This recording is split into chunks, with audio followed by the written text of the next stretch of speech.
Polymorphism is one of the core principles of object-oriented programming, OOP. It allows one method name to be used in different ways. The word polymorphism means many forms.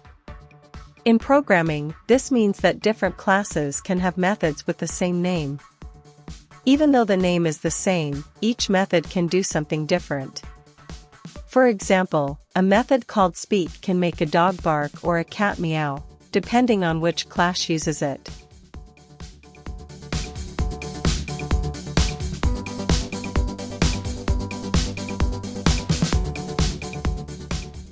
Polymorphism makes code easier to change and reuse.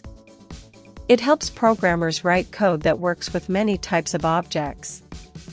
This makes programs more flexible. Polymorphism can happen when a child class changes a method from a parent class.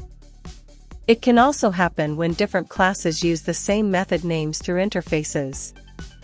These are called method overriding and interface implementation.